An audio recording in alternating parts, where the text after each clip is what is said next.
there, fellow knee enthusiasts, and welcome back to the channel for another deep dive. You know, we're all about knees here, so today we're taking a trip back in time to uncover the fascinating history of prosthetics. Oh, I am so excited about this one. Prosthetics are something I've always found fascinating, especially with my background in both orthopedic surgery and physiotherapy. And you know me, I'm the radiology guy. I love a good x-ray.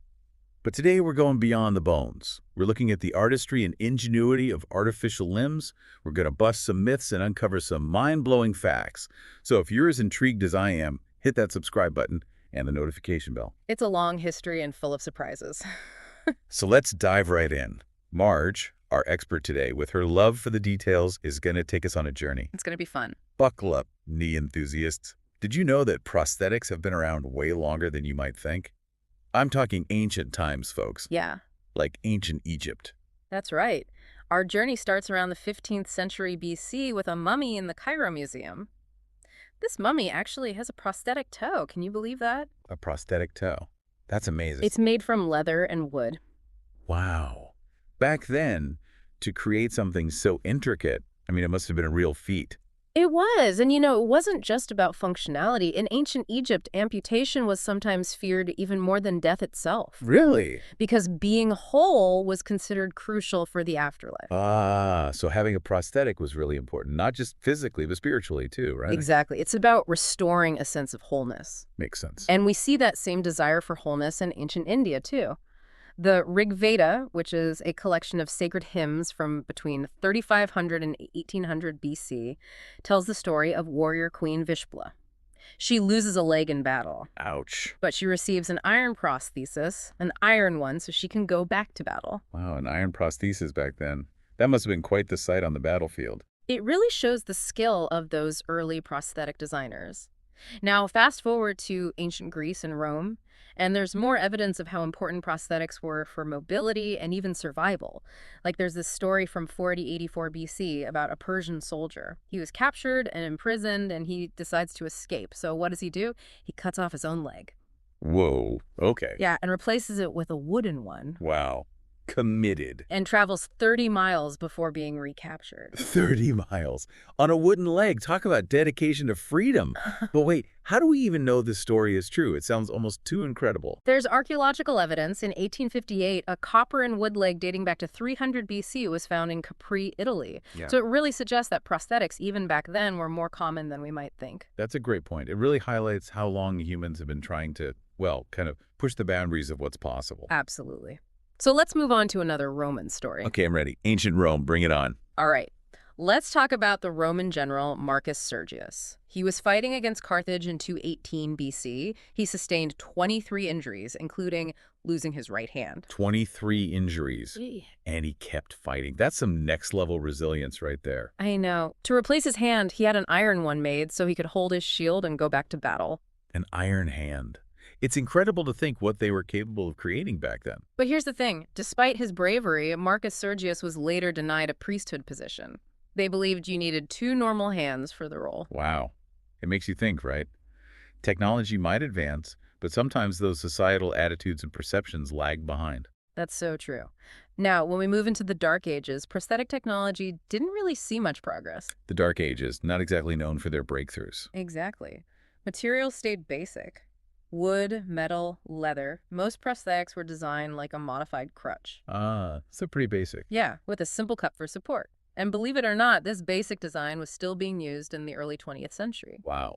Centuries with barely any changes. It really highlights how innovation, or the lack of it, can have a big impact on people's lives. It makes you appreciate how far we've come. But things started to change, thankfully, during the Renaissance. There was this groundbreaking figure, Ambroise Paré, a barber surgeon. A barber surgeon. That sounds a little intense. Right, it was a different time, but Paré was a true innovator. He was in the French army and completely revolutionized how wounds, especially gunshot wounds, were treated. Oh, that's right. Gunshot wounds, those were relatively new back then, right? So how are they treating them before Paré came along? They were cauterizing them with boiling oil. Oh, that's brutal. It was. But Paré, he decided to reject that method. He opted for simple dressings and ointments. Much better. And guess what? It drastically reduced mortality rates. Makes sense. What a visionary. He also advocated for tying off blood vessels during amputations to control bleeding, so his impact on wound care was huge. But he also made huge contributions to prosthetics. He designed Le Petit Lorrain. Who's that? It's a mechanical hand. It had catches and springs. And a French army captain even used it in battle. A mechanical hand in battle. Now that's what I call innovation. He also designed an above-knee prosthesis with a locking knee and a suspension harness. So many innovations. And get this, some of those features are still being used in modern prosthetics today. It's amazing to think about the legacy he left behind. He really did lay the groundwork for everything that came after. All right, knee enthusiasts, welcome back. We left off talking about Ambroise Paré and all those incredible innovations he brought to the world of prosthetics. But our journey doesn't stop there. We're moving on to the 1800s. The 1800s, a really pivotal time for prosthetics, especially with the Napoleonic Wars and the Industrial Revolution happening. There were big changes in materials, design, functionality. Oh, you know I love a good battlefield story. And speaking of battlefields, how about we talk about the Battle of Waterloo in 1815? A famous one for sure. So one of the key figures, Henry William Paget, later known as the Marquess of Anglesey, was leading this cavalry charge when he was hit by a cannonball. Right. One of the last cannon shots of the battle, right in the knee. I can't imagine. A devastating injury. And remember, this was before anesthesia. Amputation back then. Oh, it was a grueling experience. Grueling is an understatement, I'm sure. Well, there's this legend that when Paget was hit, he turned to the Duke of Wellington and said, "By God, sir, I've lost my leg." And Wellington, with his dry wit, replied, "By God, sir, so you have." That's one way to put it. But you know what's remarkable? Even after losing his leg, Paget stayed optimistic. Oh, really? Yeah, he even said, who would not lose a leg for such a victory? Wow. I mean, talk about making the best of a tough situation. That's incredible. Right. But the story gets even better. After the amputation, Paget was fitted with this brand new revolutionary prosthetic leg designed by a guy named James Potts. Oh, I've heard of this. The Anglesey leg, they called it, named after the Marquess himself. Okay, but tell me more about this leg. What made it so special? Well, it had a wooden shank and socket, a steel knee joint, and an articulated foot. And get this, it was controlled by catgut tendons. Catgut tendons. That's fascinating. You know, my art background, I can't help but picture this leg. The craftsmanship must have been incredible. It was a work of art and a medical marvel. Exactly. Both. And it wasn't just pretty to look at. The Anglesey leg, it was a huge leap forward in terms of functionality. The design allowed for flexion and extension of the knee, which meant the foot could move more naturally. Oh, so walking must have been so much easier with this leg. Absolutely. Much more efficient compared to older prosthetics. That's a game changer for sure. Yeah. And I've also heard that this type of prosthetic had some pretty interesting nicknames, like the clapper leg and the cork leg. Yeah. Where did those come from? Well, the clapper leg, that came from the sound the wooden foot made when it hit the ground. I can hear it now. And the cork leg. Well, that's because James Potts' workshop was on Cork Street in London. It's amazing how these little details bring history to life. They do, don't they? But the impact of this leg, it went beyond England. In 1839, an American, William Selfo, brought the design to the United States. It's amazing how a single innovation can travel the world and change so many lives. It really is. So now let's fast forward a bit more to the 20th century. We can't talk about prosthetics without acknowledging the impact of the two world wars. Sadly, the world wars led to so many amputations. Absolutely. But this tragic situation actually spurred a lot of advancements in prosthetic technology. It did. The demand for functional, durable limbs for those returning soldiers, it really pushed research and innovation. Like that saying, necessity is the mother of invention. Right. Right. And speaking of individuals who have lived and thrived with prosthetics, I think it's time we shift gears a bit. Let's talk about some notable amputees throughout history. I love this idea. History through the lens of individual stories. Exactly. Let's start with a literary giant, Charles Dickens. Oh, Dickens. I love his work. Well, he was fascinated by wooden legs, often included them in his novels. Like Mr. Vuffin in The Old Curiosity Shop. That's right. He loved his wooden leg. He did. And Silas Wegg from our mutual friend. These characters, they kind of show the reality of prosthetics back then. They were common, but not exactly known for comfort or sophistication. Or more about just getting by, right? Exactly. Now, how about Major Thomas Austin, nicknamed Old Stickleg? He lost his leg to a cannonball during the Siege of Antwerp in 1814. Another battlefield casualty. And he actually preferred a simple wooden leg over the fancier cork leg of his time. Really? Why is that?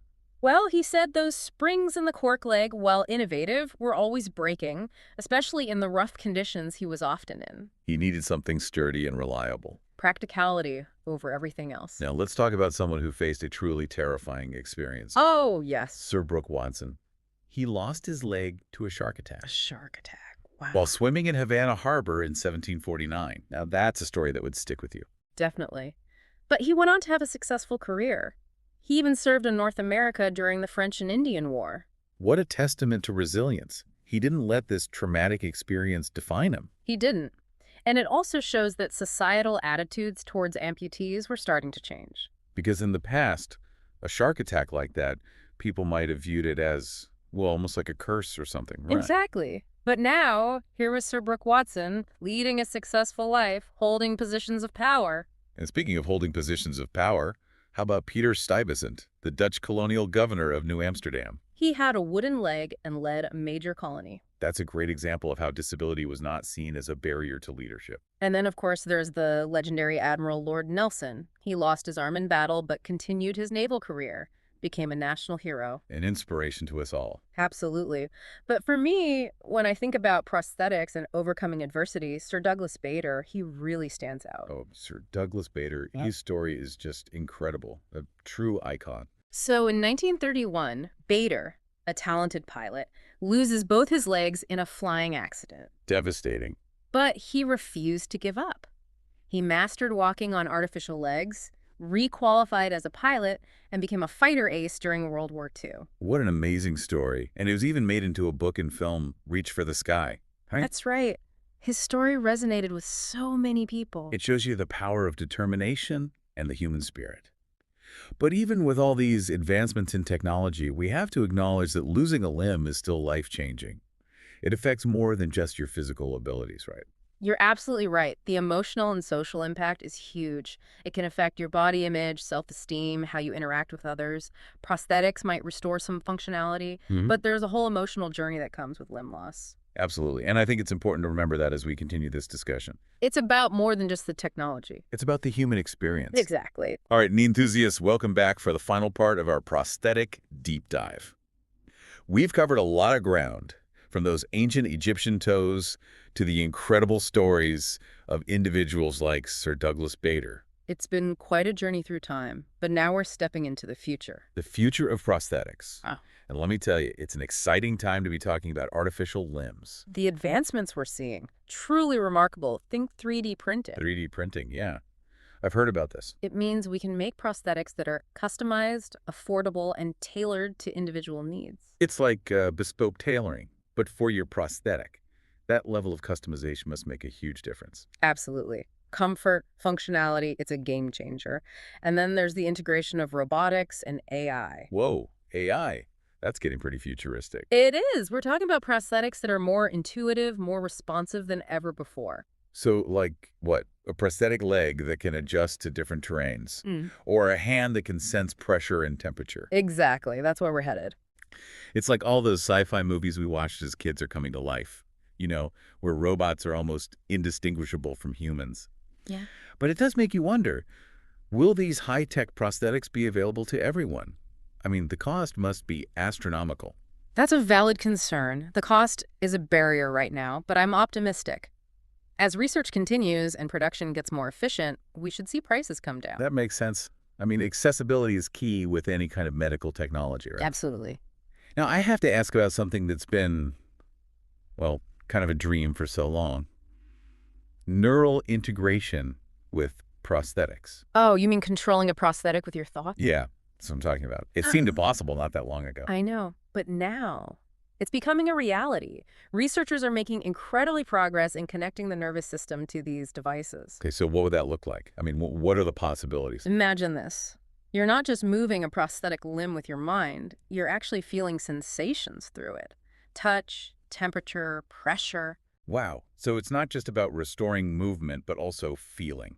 That's the ultimate goal, a seamless connection between brain and prosthetic. That's incredible. It really does sound like we're on the verge of a prosthetic revolution. We are. And you know what? It's not just about replacing lost limbs anymore. We're also seeing prosthetics that can enhance human capabilities, like beyond what's naturally possible. What do you mean? Think about athletes with prosthetic legs running faster than ever before, or surgeons with prosthetic hands performing incredibly delicate surgeries. Wow, that's pushing the boundaries of what it even means to be human, right? I mean, when technology can augment our bodies in such profound ways.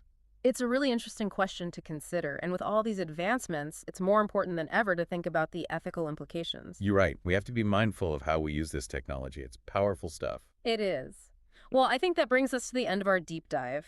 From ancient toes to mind-controlled limbs and beyond.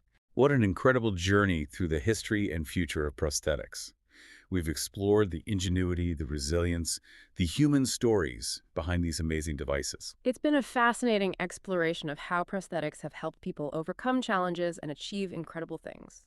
Absolutely. So to all our knee enthusiasts out there, thank you for joining us on this adventure. We hope you found it as fascinating as we did. And as always, don't forget to like, subscribe, and hit that notification bell for more deep dives into the world of all things knee.